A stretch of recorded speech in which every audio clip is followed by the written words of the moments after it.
Hello, dear students.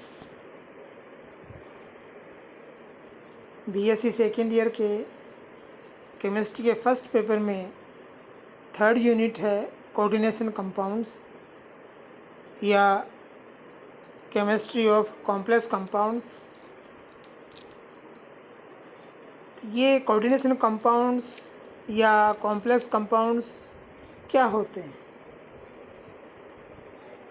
कभी इनको देखा है? क्या इनका सोर्स हो सकता है?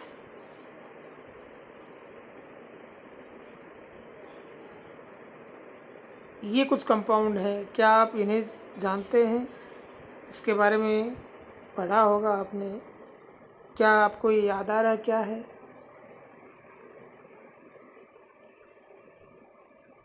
क्या है? ये क्लोरोफिल है।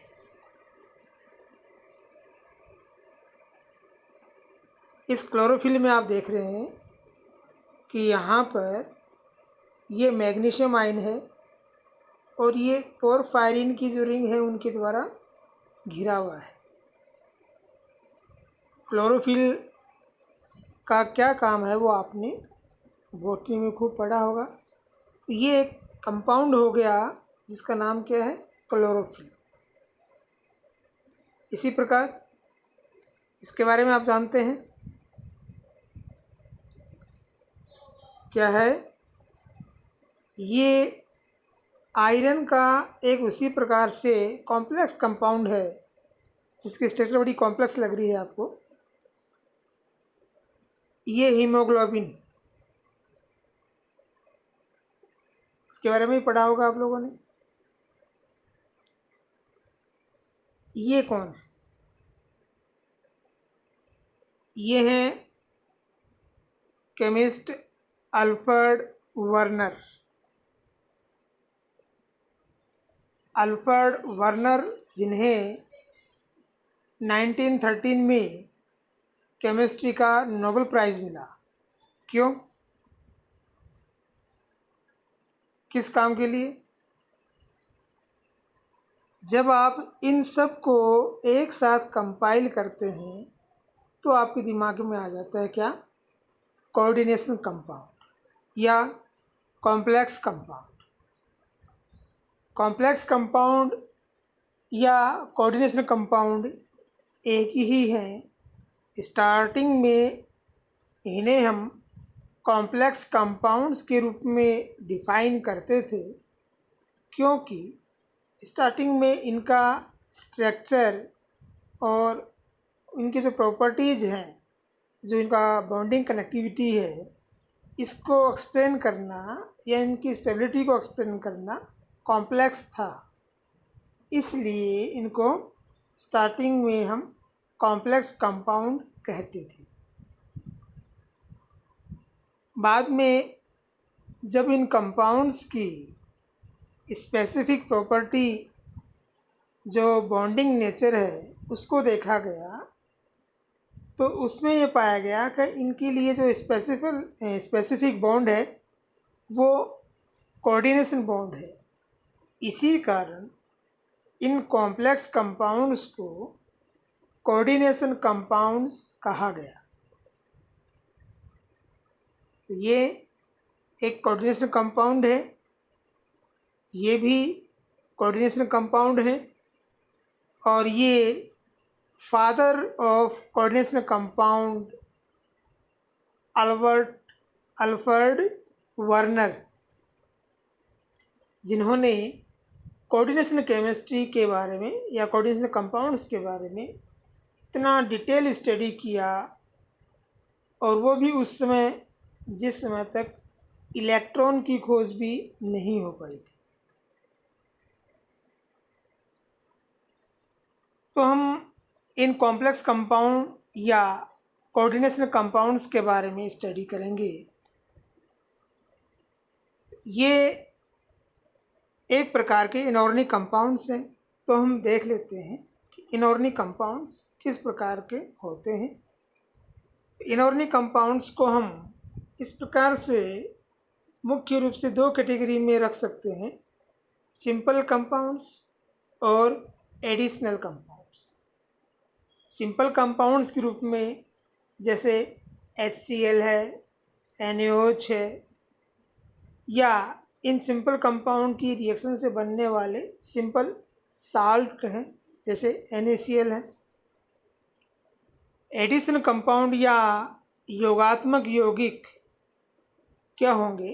जब दो या दो से अधिक यौगिक या लवण आपस में रिएक्शन करके और एक यूनिट के रूप में कार्य करते हैं, प्रॉपर्टी शो करते हैं, एंटिटी के रूप में रहते हैं, तो उन्हें हम एडिशन कंपाउंड कहते हैं।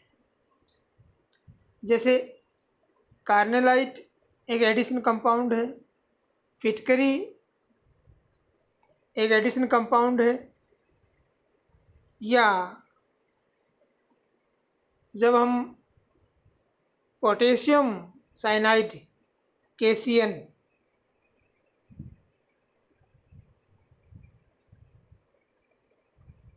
को ऐड करते हैं किसके साथ? FeCN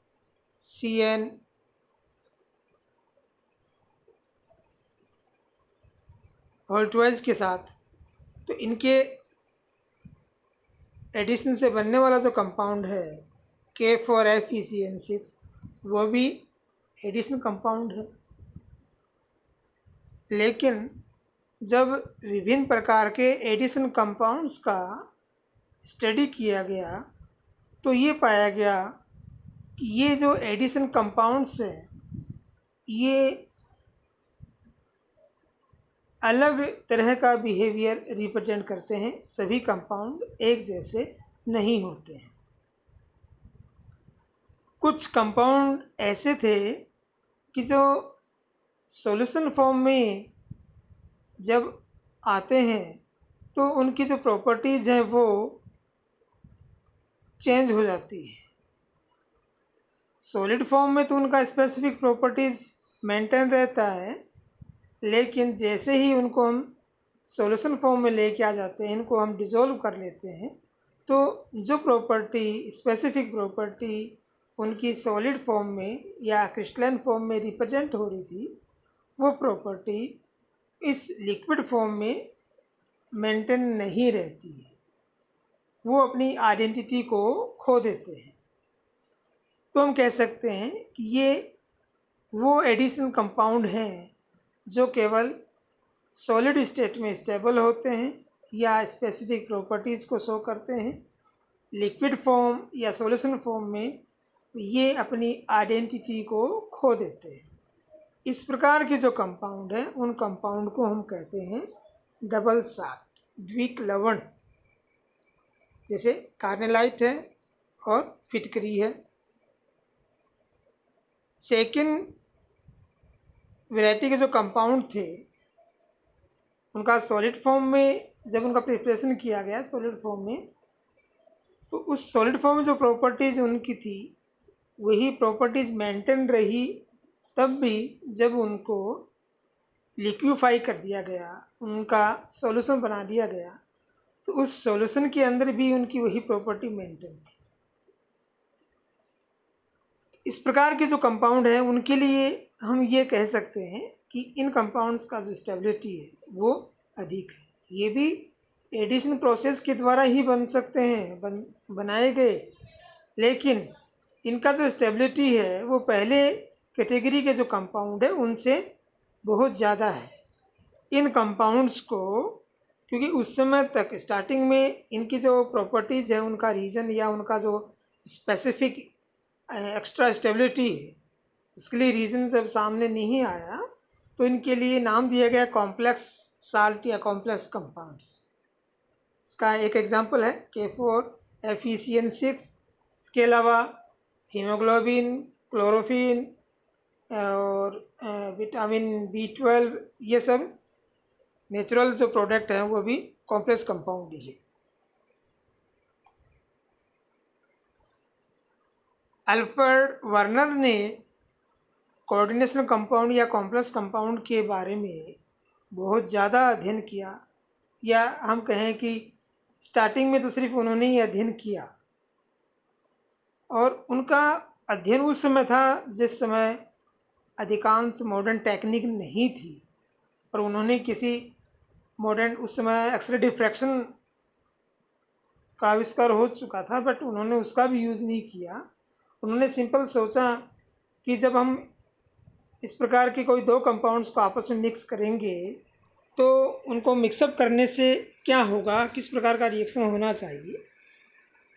तो उसके अकॉर्डिंग उन्होंने जो थियोरेटिकल अपने रिजल्ट निकाले उनको प्रैक्टिकली करके देखा, और उसके अकॉर्डिंग उन्होंने ये स्पेशल कैटेगरी कंपाउंड्स के बारे में बताई।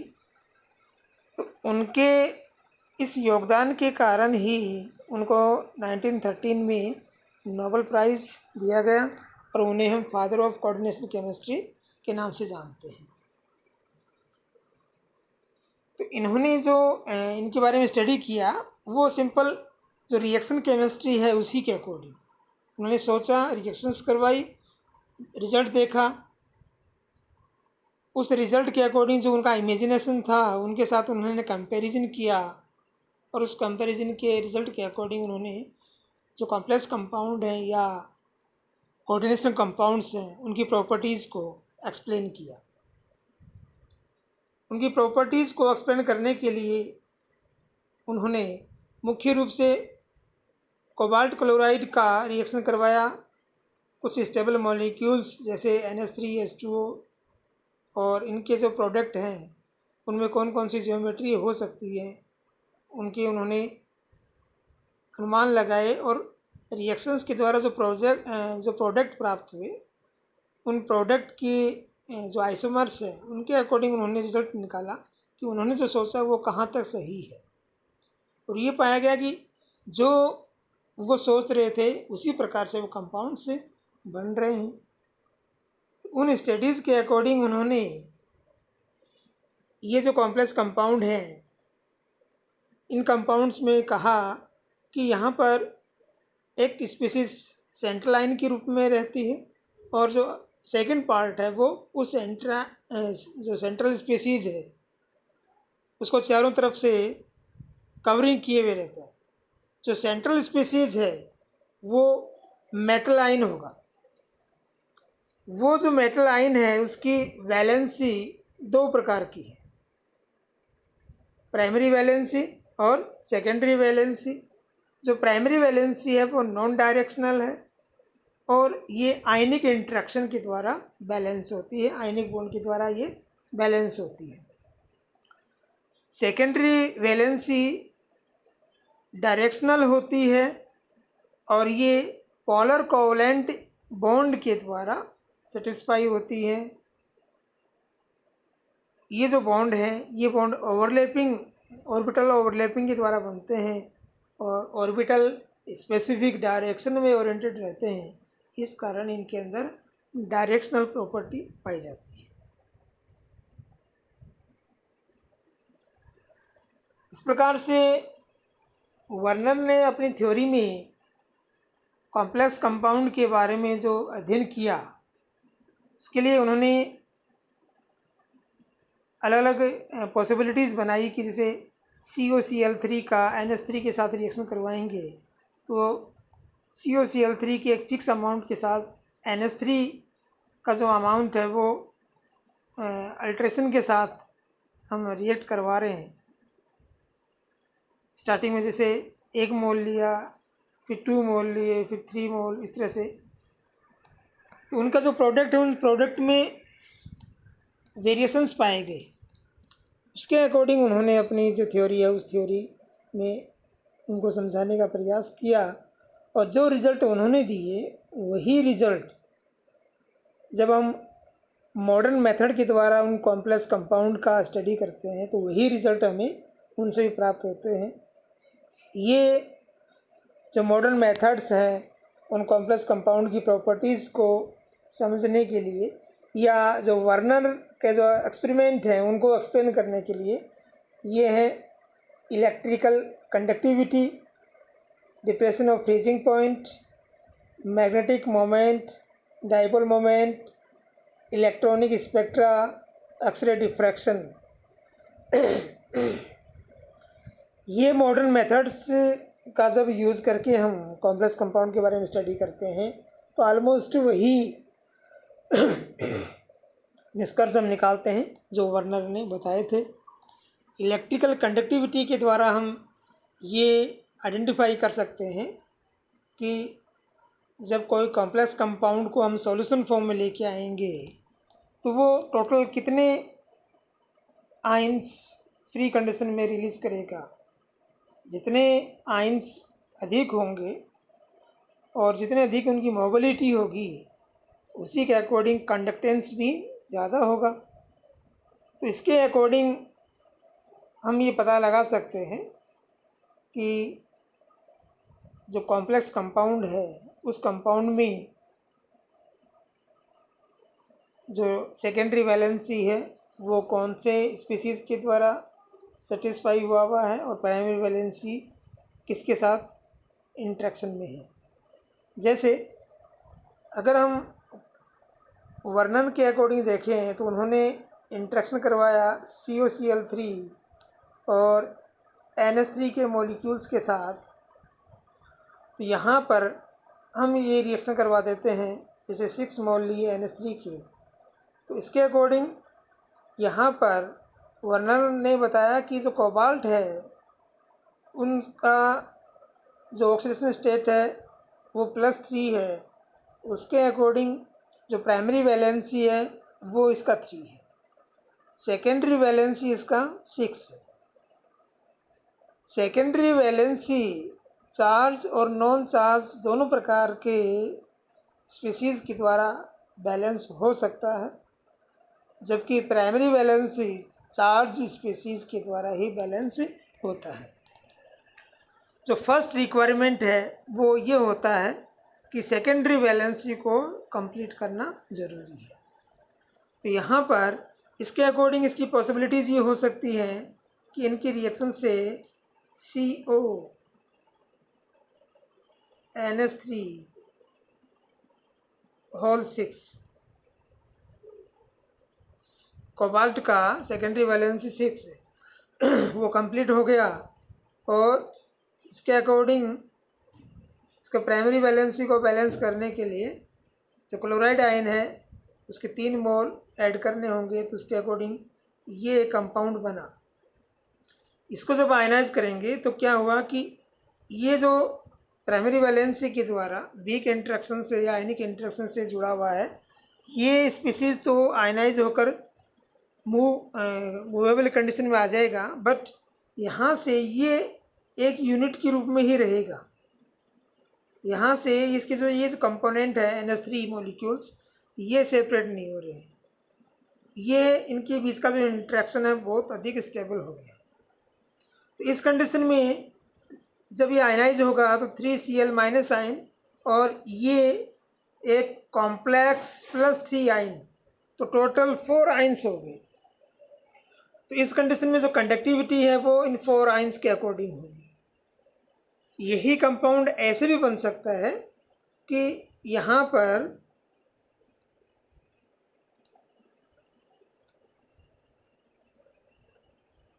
COCl3 और NH3 का जब रिएक्शन करवाया तो CO NH3 whole thrice Cl3 इस प्रकार से कॉम्प्लेक्स आयन या कोऑर्डिनेशन कंपाउंड बन जाए। इस कंडीशन में हम ये देख रहे हैं कि कोबाल्ट की जो सेकेंडरी वैलेंसी 6 है वो 3 NH3 मॉलिक्यूल और 3 क्लोराइड आयंस के द्वारा बैलेंस हो रही है, क्योंकि यहाँ पर अब ये क्लोराइड आयंस भी सेकेंडरी वैलेंसी को बैलेंस कर रहे हैं, जो कि डायरेक्शनल प्रॉपर्टी है और ऑर्बिटल ओवरलैपिंग के द्वारा स्टेब्लिश्ड होती है। इस कारण जब इसका आयनाइजेशन हम करेंगे, जब इसको हम लिक्विड फॉर्म में लेके आएंगे तो ये Cl- आयन भी इस सिंपल आयन के रूप में बाहर रिलीज नहीं होंगे। ये इसी के साथ इस यूनिट के रूप में रहेंगे और ये यहाँ पर ये जो कॉम्प्लेक्स कंपाउंड बना ये कोई आयन प्रोड्यूस नहीं करेगा, तो इसी के अकॉर्डिंग इसकी इलेक्ट्रिक कंडक्टिविटी को हम मेजर कर पाएंगे। तो इस प्रकार इलेक्ट्रिकल जो कंडक्टिविटी है उसकी सहायता से हम किसी इंडिविजुअल कॉम्प्लेक्स आयन से फ्री होने वाले जो आयन्स है उनका आकलन कर सकते हैं और उस आधार पर हम स्टडी कर सकते हैं कि किस प्रकार का कॉम्प्लेक्स कंपाउंड बना होगा। इसी प्रकार डिप्रेशन ऑफ फ्रीजिंग पॉइंट के द्वारा भी हम number of the particles, charge और न्यूट्रल कैसे भी हों, उन पार्टिकल्स की संख्या को हम ज्ञात कर सकते हैं। ये डिप्रेशन ऑफ फ्रीजिंग पॉइंट एक कोलिगेटिव प्रॉपर्टी है जिसका हम एक्सपेरिमेंटल स्टडी कर सकते हैं और उस स्टडी के अकॉर्डिंग हम किसी कंपाउंड या सॉलिड जो मटेरियल है उसके जो फ्रीजिंग पॉइंट में डिफरेंस आता है उसको हम मेजर कर सकते हैं, और वो जो डिफरेंस है वो डिफरेंस का जो वैल्यू है वो इंडिकेट करता है कि वहाँ सिस्टम में total number of the particles कितने हैं। इसी प्रकार मैग्नेटिक मोमेंट की सहायता से हम कॉम्प्लेक्स कंपाउंड के अंदर जो मेटल आयंस है उस मेटल आयन के पास टोटल अनपेयर्ड इलेक्ट्रॉन्स कितने हैं वो हम आइडेंटिफाई कर सकते हैं। डायपोल मोमेंट के द्वारा हम ये आइडेंटिफाई कर सकते हैं कि जो कॉम्प्लेक्स कंपाउंड है उसका स्ट्रक्चर क्या है, वो सिमेट्रिक फॉर्म में है, सिमेट्रिक फॉर्म में उसके जो सेम ग्रुप है वो जस्ट ट्रांस कंडीशन में है या सिस कंडीशन में है।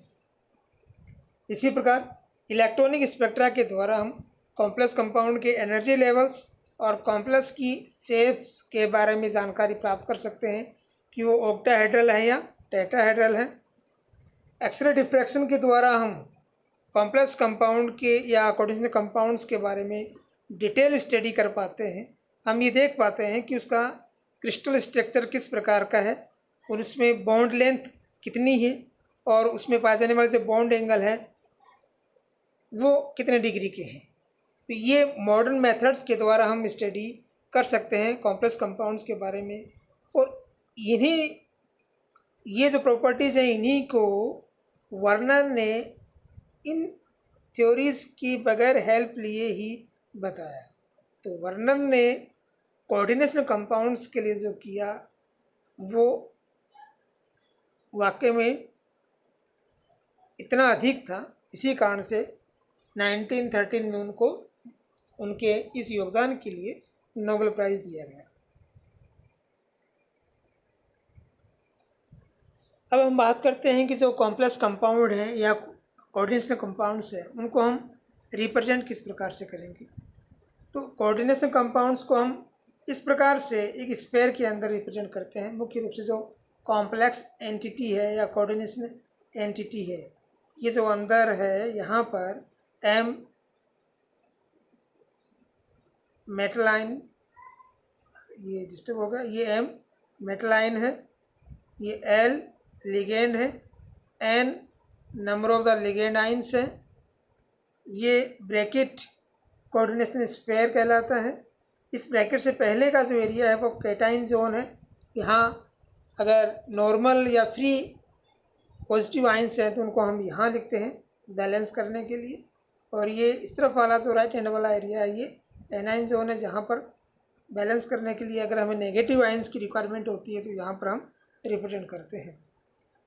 यहाँ M मुख्य रूप से इलेक्ट्रॉन डेफिशिएंट स्पीसीज होती है जो मेटल आयन है, और मुख्य रूप से डीप लोग की जो मेटल आयंस है वो इस प्रोसेस में बहुत अधिक संख्या में भाग लेती हैं, और अधिकांश जो कॉम्प्लेक्स कंपाउंड हैं वो डीप लोग मेटल आयंस के ही हैं। तो डीप लोग के जो मेटल आयंस है उनमें कॉम्प्लेक्स कंपाउंड इतनी अधिक संख्या में क्यों बनते हैं, ये आपको सोचना है कि ऐसा क्या रीज़न है कि मुख्य रूप से डीप लोग की जो मेटल आयंस है वो अत्यधिक संख्या में कॉम्प्लेक्स कंपाउंड बनाती है। जब हम कॉम्प्लेक्स कंपाउंड में कोऑर्डिनेट एंटिटी को देखते हैं, कोऑर्डिनेट एंटिटी में M metal ion, L ligands और नंबर ऑफ द लिगेंड्स ये आता है, तो इसको हम कोऑर्डिनेट एंटिटी कहते हैं। यहाँ मेटल और लिगेंड के बीच में इस प्रकार से बॉन्ड बनता है जिसे हम कोऑर्डिनेशन बॉन्ड कहते हैं। यहाँ लिगेंड ऐसी स्पीसीज है जिसके पास लोन पेयर होता है और इलेक्ट्रॉनिकली वो स्टेबल स्पीसीज होती है, चाहे वो चार्ज पार्टिकल हो या न्यूट्रल पार्टिकल हो, स्पीसीज हो, वो अपने लोन पेयर को इस पे शेयरिंग के लिए दे सकती है, डोनेट कर सकती है। एम मेटल आयन है, इसके पास एम्प्टी ऑर्बिटल्स होते हैं क्योंकि मेटल इलेक्ट्रॉन को रिलीज करके पॉजिटिव चार्ज फॉर्म में आ जाती है, तो हम कह सकते हैं कि इलेक्ट्रॉन डेफिशिएंट कंडीशन में होती है। इलेक्ट्रॉन डेफिशिएंट कंडीशन में होती है, इस कारण ये इलेक्ट्रॉन्स को एक्सेप्ट कर सकती है। तो यहाँ एल लिगेंड और मेटल एम का जो नेचर है वो जस्ट एक दूसरे के अपोजिट है, इस कारण ये आपस में शेयरिंग करके पोलर कोवलेंट बॉन्ड बनाते हैं जिसका नाम है कोऑर्डिनेशन बॉन्ड। क्योंकि यहाँ पर मेटल आयन इलेक्ट्रॉन को एक्सेप्ट कर रहा है, इस कारण ल्यूइस कंसेप्ट के अकॉर्डिंग ये एसिड के रूप में बिहेव कर रहा है, जबकि लिगेंड इलेक्ट्रॉन्स को डोनेट कर रहा है, इस कारण ल्यूइस कंसेप्ट के अकॉर्डिंग ये बेस के रूप में बिहेव कर रहा है। तो यहाँ पर हम कह सकते हैं कि कॉम्प्लेक्स फॉर्मेशन का ये जो प्रोसेस है ये एक तरह से एसिड बेस रिएक्शन है।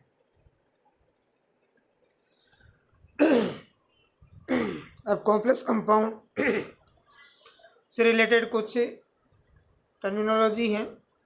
Central metal mostly D block metals होती हैं, ये एक तरह से आपके लिए असाइनमेंट है, क्वेश्चन है आपका कि अधिकांश से डी ब्लॉक की जो मेटल्स है उनकी टेंडेंसी इतनी अधिक क्यों होती है कॉम्प्लेक्स कंपाउंड बनाने की। इसमें आपको पहले इमेजिनेशन ये करना है कि कॉम्प्लेक्स कंपाउंड बनेगा कैसे। वैसे तो हम आगे स्टडी करेंगे जब हम बॉन्डिंग के लिए जो अलग अलग थ्योरीज है उनके बारे में स्टडी करेंगे, लेकिन एक सिंपल जो बेसिक इसका कंसेप्ट है वो ये है कि कॉम्प्लेक्स कंपाउंड बनने के लिए एक मेटल की तरफ बहुत अधिक संख्या में लिगेंड एल का अट्रैक्ट होना ज़रूरी है। जब ये अट्रैक्शन स्ट्रॉन्ग होगा तो ये स्ट्रॉन्ग अट्रैक्शन ही इन दोनों को नज़दीक लेके आएगा, और जब ये नज़दीक आ जाएंगे तभी इनके जो ऑर्बिटल्स हैं उनके बीच में ओवरलैपिंग होकर स्टेबल कंडीशन या ये कॉम्प्लेक्स या कोऑर्डिनेशन बॉन्ड वाला जो कंडीशन है वो आ सकता है। ये इंटरेक्शन क्यों होगा? क्योंकि हम बात कर चुके हैं कि जो मेटल आयन है वो इलेक्ट्रॉन रिलीज करने की टेंडेंसी रखता है, इस कारण से वो पार्शली पॉजिटिव या इलेक्ट्रॉन डेफिशिएंट स्पीसीज के रूप में बिहेव करता है, जबकि लिगेंड ऐसी स्पीसीज होती है जो इलेक्ट्रॉन रिच हैं। इस कारण इन दोनों के बीच में एक इलेक्ट्रोस्टैटिक इंटरेक्शन होगा, उस इंटरेक्शन की वजह से ये एक दूसरे के निकट आएंगे। तो अब आपको सोचना ये है कि एस ब्लॉक मेटल्स भी हैं, ए ब्लॉक मेटल्स भी हैं, लेकिन डी ब्लॉक जो मेटल्स हैं उनमें कॉम्प्लेक्स कंपाउंड बनाने की टेंडेंसी अधिक क्यों होती है। नेक्स्ट है coordination number. Coordination number complex compound में या कोऑर्डिनेशन कंपाउंड में सेंट्रल जो मेटल आयन है उसकी सेकेंडरी वैलेंसी की संख्या है। जो सेकेंडरी वैलेंसी की संख्या है वही उस मेटल आयन के लिए कोऑर्डिनेशन नंबर होता है, या हम कह सकते हैं कि कॉम्प्लेक्स कंपाउंड में या कोऑर्डिनेशन कंपाउंड में सेंट्रल मेटल आयन लिगेंड्स के साथ जितने बंध बनाए हुए होती है वही बंध की संख्या ही कोऑर्डिनेशन नंबर कहलाती है।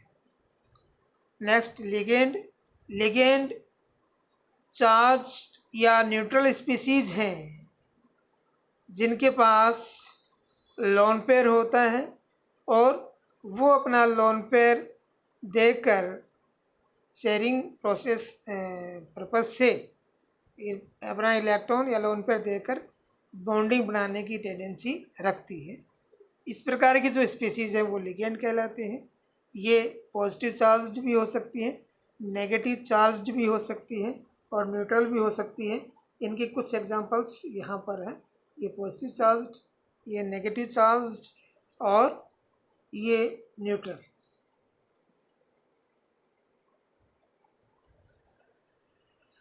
मेटल आयंस के लिए हमने बात कर लिया कि मेटल आयंस मुख्य रूप से डी ब्लॉक के एलिमेंट्स होंगे। अब हम बात करते हैं लिगेंड्स के लिए। तो लिगेंड्स ऐसी स्पीसीज हैं जिनके पास लोन पेयर है और लोन पेयर बॉन्डिंग के लिए देने की उनकी टेंडेंसी भी है। ये लोन पेयर डोनेट करके इस टेंडेंसी की वजह से ही बॉन्ड बनाती है। ये जो लोन पेयर है वो उस लिगेंड स्पीसीज के अंदर किसी पर्टिकुलर एटम के लिए होते हैं। लिगेंड एटॉमिक फॉर्म में भी हो सकता है और मॉलिक्यूलर फॉर्म में भी हो सकता है, लेकिन जब मॉलिक्यूलर फॉर्म में होगा तब भी उसके जो लोन पेयर है वो पर्टिकुलर किसी एक एटम या एलिमेंट से रिलेटेड होंगे। जो एटम लोन पेयर डोनेट कर कोऑर्डिनेशन बॉन्ड बनाने की टेंडेंसी रखता है, हम वहाँ उसके लिए डेंट का यूज़ करते हैं। उसी के अकॉर्डिंग जो लिगेंड्स हैं इनको मुख्य रूप से हम 5 कैटेगरीज में क्लासिफाई कर सकते हैं। फर्स्ट, मोनोडेंटेड, जहाँ पर केवल एक ही डोनर एटम होता है। फॉर एग्जांपल H2O, NH3, इरिडीन, halides, NO+ nitrosylium ion. Second category है बाइडेंटेड लिगेंड्स, ऐसे लिगेंड जिनमें 2 डोनर एटम होते हैं।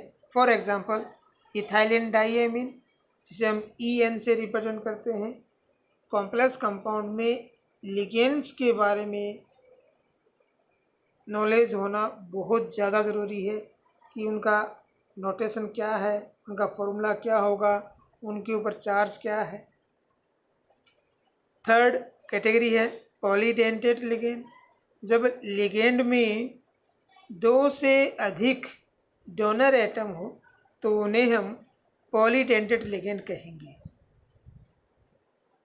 ये polydentate ligand individually ट्राइडेंटेड, tetradentate, पेंटाडेंटेड, hexadentate हो सकते हैं। इसके जो एग्जांपल हैं डाईइथाइलिन ट्राइएमीन और EDTA मोस्ट इम्पोर्टेंट और फेमस एग्जांपल। ये EDTA का नाम आपने बहुत सुना है, तो आपको बताना इसका नाम क्या होगा। EDTA का फुल नेम क्या है। नेक्स्ट कैटेगरी है एम्फीडेंटेड लिगेंड। तो ये एम्फीडेंटेड लिगेंड एम्फीबियंस की तरह है, जहाँ पर ड्यूअल प्रॉपर्टी पाया जाता है। यहाँ लिगेंड्स के पास 2 प्रकार के डोनर एटम होते हैं, बट जब बॉन्डिंग इंटरेक्शन होगा मेटल आयन के साथ तो उन दोनों में से एक समय में केवल एक डोनर एटम ही लोन पेयर देकर बॉन्ड बनाएगा।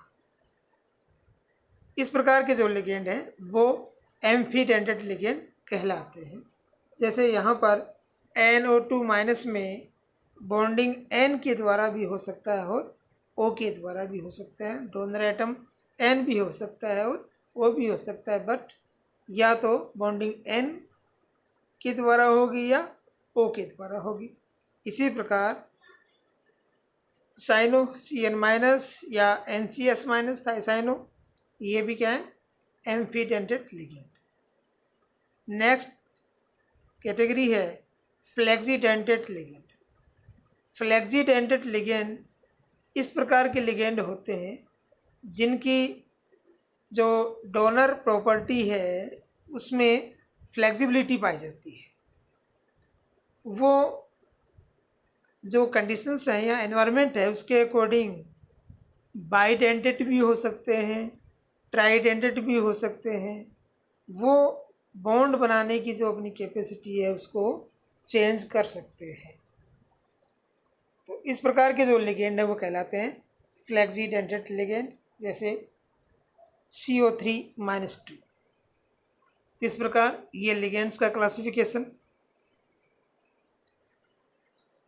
अब हम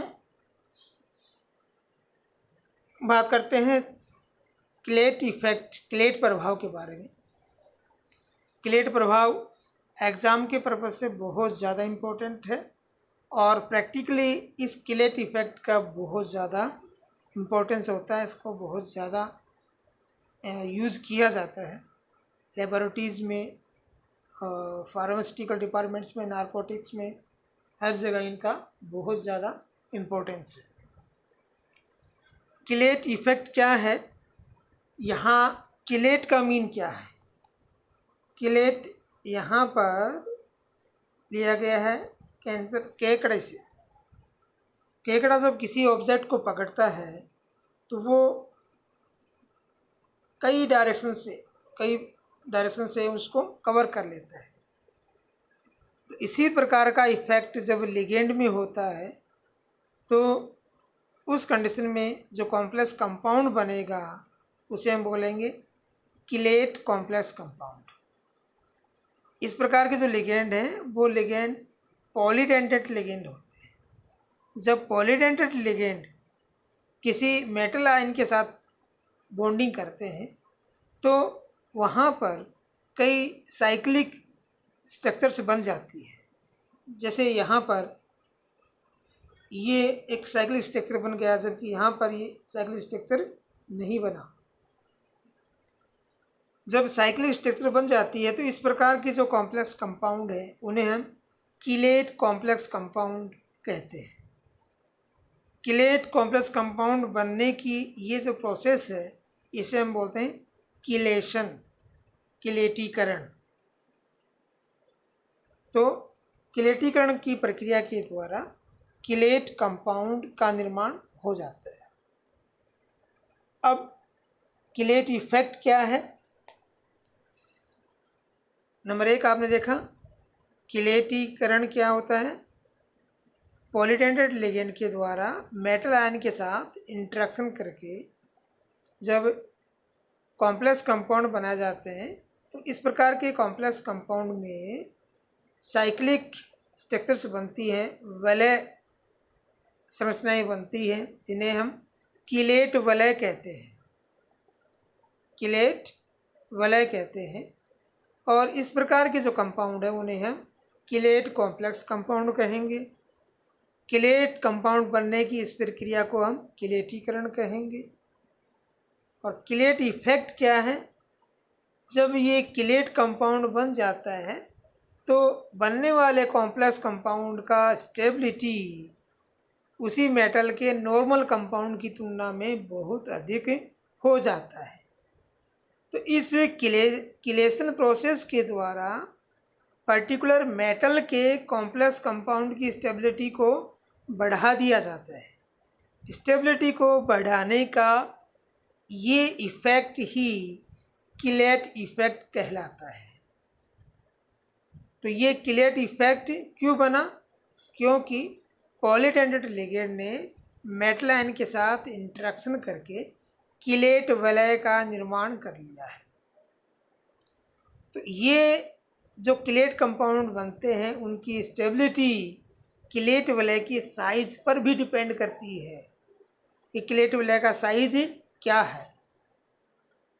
सामान्यतः जब क्लेट वलय के अंदर 5 या 6 मेंबर होते हैं तो उस कंडीशन में बनने वाले कॉम्प्लेक्स कंपाउंड का स्टेबिलिटी दूसरे क्लेट कंपाउंड की तुलना में और भी अधिक होता है।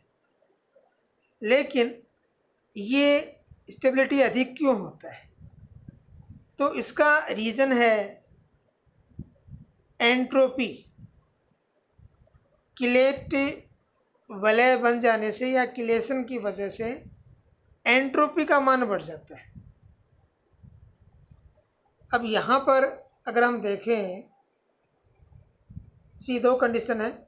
यहाँ ये जो लिगेंड है ये मोनोडेंडेट लिगेंड है और ये लिगेंड बाइडेंडेट लिगेंड है। इसे हम पॉलीडेंडेट लिगेंड की तरह कंसिडर कर लेते हैं। यहाँ जब ये लिगेंड मेटल आयन के साथ इंटरेक्शन करके इस प्रकार से बॉन्डिंग कंडीशन में आ जाता है, अब ये कॉम्प्लेक्स कंपाउंड बन गया। जब इस कॉम्प्लेक्स कंपाउंड को हम लिक्विड फॉर्म में लेके आएंगे, जब इसको हम डिसॉल्व करेंगे, तो जो सॉल्वेंट है वो सॉल्वेंट इन दोनों स्पीसीज को सेपरेट करने का प्रयास करते हैं। अगर हमने आउटर फैक्टर दिए, जैसे हीट दिया या कुछ दूसरे ऐसे रिएजेंट्स हमने उसके अंदर ऐड किए जो इस बॉन्ड को ब्रेक कर दें, तो इस बॉन्ड के ब्रेक होते ही क्या होगा, ये मेटल और लिगेंड उस सॉल्वेंट में मैक्सिमम डिस्टेंस पे जा सकते हैं। इस कारण दोबारा इस बॉन्ड का बनने की जो प्रोबेबिलिटी है वो काफ़ी कम हो जाती है। तो हम कह सकते हैं कि ये जो बॉन्ड है वो बहुत कम समय के लिए स्टेबल रहा। दैट मीन्स इस कॉम्प्लेक्स कंपाउंड का स्टेबिलिटी कम रहा। अब यहाँ पर यदि इस कॉम्प्लेक्स कंपाउंड की अगर हम बात करें, सॉल्वेंट के द्वारा अगर इसका ये एक बॉन्ड, यहाँ पर भी एक बॉन्ड तोड़ा था, यहाँ पर भी हम एक बॉन्ड तोड़ देते हैं। इस एक बॉन्ड के तोड़ने से ये जो लिगेंड स्पीसीज है ये इस मेटल आयन से अत्यधिक दूरी पर या अनंत दूरी पर नहीं जाती है, क्योंकि ये लिगेंड इस मेटल के साथ इस बॉन्ड के द्वारा अभी जुड़ी हुई है। इस कारण अभी भी ये लिगेंड इस मेटल आयन के साथ इंटरेक्शन में है। इस कारण दोबारा इस बॉन्ड के बनने की पॉसिबिलिटीज बहुत ज़्यादा है। इस कारण हम कह सकते हैं कि यहाँ पर ये जो कॉम्प्लेक्स कंपाउंड है वो अधिक स्टेबल होगा। इस प्रकार आज हमने कॉम्प्लेक्स कंपाउंड या कोऑर्डिनेशन कंपाउंड का इंट्रोडक्शन पढ़ा, लिगेंड्स के क्लासिफिकेशन के बारे में अध्ययन किया और किलेट इफेक्ट के बारे में अध्ययन किया। ओके।